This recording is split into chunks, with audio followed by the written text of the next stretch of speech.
পাকিস্তান ভয় কাঁপছে, ভারতের ভয় কাঁপছে। পাকিস্তান যুদ্ধ থেকে বিরত থাকার কাতর আর্জি পাকিস্তানের, ভারতকে কাতর আর্জি পাকিস্তানের। পাক সংসদে দাঁড়িয়ে মন্তব্য, পাক ন্যাশনাল অ্যাসেম্বলিতে দাঁড়িয়ে মন্তব্য পাক প্রেসিডেন্টের। ভারতের ভয় হাঁটু কাঁপছে পাকিস্তানের, ভারতকে আলোচনায় বসতে অনুরোধ পাকিস্তানের। অর্থাৎ একদিকে ভারতের নেতৃত্ব গোটা বিশ্বের সঙ্গে কথা বলছে, ভারত ফোনে কথা বলছে এই সমস্ত দেশের সঙ্গে, অন্যদিকে পাকিস্তানও হাত জোড় করে বলছে আমরাও আলোচনা চাই স্যার, আমরাও স্যার আলোচনা চাই। পথিকৃৎ বাবু, আপনার রিয়াকশন নেব। পথিকৃৎ পাই, এই যে স্টেটমেন্টটা পাকিস্তানের অ্যাসেম্বলি থেকে দেওয়া হয়েছে তার প্রাইমারি কারণ হচ্ছে পাকিস্তান এই মুহূর্তে যে কটা ফ্র্যাঙ্কেনস্টাইন তৈরি করেছে প্রত্যেকটা একসাথে এখন পাকিস্তানকে মারছে।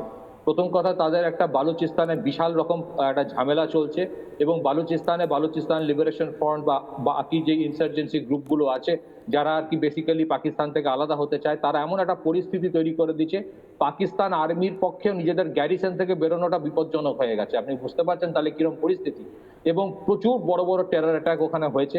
দ্বিতীয়ত, তেহরিকে তালিবান সাংঘাতিক রকমভাবে বিগত 10-15 বছর ধরে পাকিস্তানের মধ্যেই অ্যাটাক করছে এবং এর জন্য পাকিস্তানই দায়ী, কারণ তেহরিকে তালিবানকে তৈরি পাকিস্তান করেছিল সেই তালিবানিদের। তারপরে পাকিস্তান আমেরিকাকে হেল্প করেছিল, অ্যালাউ করেছিল খাইবার পাখতুনখোয়া রিজিয়নে সেই পাশতুন পপুলেশনের উপরে মানে অজস্র বোম্বিং করার। সেই জন্য পুরো এরা আর কি খাইবার পাখতুনখোয়া রিজিয়নটা পাকিস্তানের বিরুদ্ধে চলে গেছে।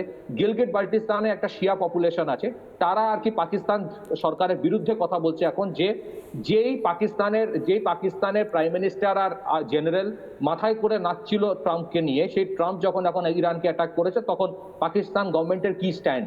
এবং এই মুহূর্তে দু একদিন আগে করাচিতে আমেরিকান কনসুলেটে পাকিস্তানের জনমানুষ গিয়ে তাণ্ডব করার চেষ্টা করে, তো পাকিস্তানের লোকের উপর গুলি করে আমেরিকা ওদেরকে 20 জনকে মেরে দিয়েছে। তাছাড়া আফগানিস্তানের সঙ্গে একটা যুদ্ধ চলছে। এই আফগানিস্তানকে বেসিক্যালি আমেরিকা চলে যাওয়ার পরে পাকিস্তান ভেবেছিল পুরো আফগানিস্তানকে পাকিস্তানই কন্ট্রোল করবে। তো সেই অনেকগুলো পরিস্থিতির জন্য আজকে এমনভাবে জর্জরিত হয়ে আছে পাকিস্তান যে ওদের একটা ইন্টারনাল ইমপ্লোশন হওয়ার পরিস্থিতি হয়ে গেছে, যেখানে বালুচিস্তান, খাইবার পাখতুনখোয়া, গিলগিট বাল্টিস্তান, আফগানিস্তান এই প্রত্যেকটা রিজিয়নই বলছে যে তারা আর কি পাকিস্তানের এস্টাবলিশমেন্ট বা আর্মিকে আর পছন্দ করে না। তাদের প্রাইমারি উদ্দেশ্য হচ্ছে পাকিস্তানের এস্টাবলিশমেন্ট, যেটা হচ্ছে রাওয়ালপিন্ডিতে পাকিস্তান আর্মি, তাদের সঙ্গে তাদের শত্রুতা। এই পরিস্থিতিতে যে রিসেন্ট নিউজটা এসছে 2-1 দিন আগে যে ইন্ডিয়া নিজেদের যে ব্যালিস্টিক মিসাইল, অগ্নি ব্যালিস্টিক মিসাইল সেগুলোকে ফরওয়ার্ড ডিপ্লয়মেন্ট করেছে অ্যালং দ্য রাজস্থান বর্ডার।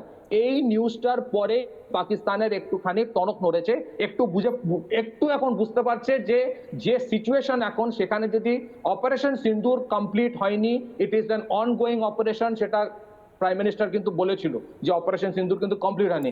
এই মুহূর্তে যদি কোনো কারণে ইন্ডিয়া আবার কোনো একটা ফ্রন্ট খোলে পাকিস্তানের বিরুদ্ধে, তাহলে পাকিস্তানের আর্মির পক্ষে এই মুহূর্তে কোনো মতেই ক্ষমতা নেই যে এটাকে আটকাবে, কারণ এরা নানান দিক দিয়ে ঘিরে আছে। সেই জন্যই আজকে পাকিস্তানের অ্যাসেম্বলি থেকে ওদের প্রাইম মিনিস্টার এই কাকুতি মিনতি করছে, কিন্তু এরা দুমুখ, এদের কোনো কথায় খুব একটা বিশ্বাস করে হাত শান্তির বাড়ানো উচিত না।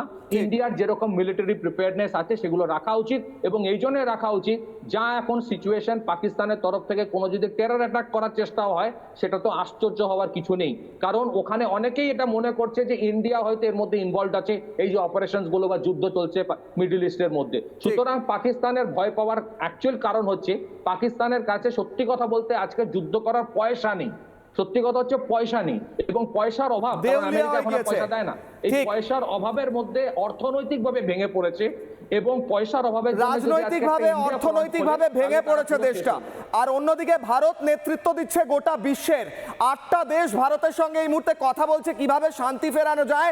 প্রধানমন্ত্রীর সঙ্গে কথা হচ্ছে 8টা দেশের শান্তি ফেরানো নিয়ে এবং ভারতীয়দের সুরক্ষিত থাকা নিয়ে। ভারতীয়রা যেখানেই থাকবেন, এই অনুষ্ঠান যদি আপনারা দেখেন, বাঙালিরা রয়েছেন, ভারতীয়রা রয়েছেন, এইটুকু নিশ্চিন্ত থাকুন, যে প্রান্তে হোক, যে পরিস্থিতি হোক, ভারত সরকার আপনাদের সুরক্ষিত রাখবে এবং ফিরিয়ে আনবে, এইটুকু অ্যাসিওরিটি রয়েছে। নানা ধরনের কন্টেন্ট দেখার জন্য লাইক করুন, শেয়ার করুন আমাদের ফেসবুক পেজ, সাবস্ক্রাইব করুন আমাদের ইউটিউব চ্যানেল।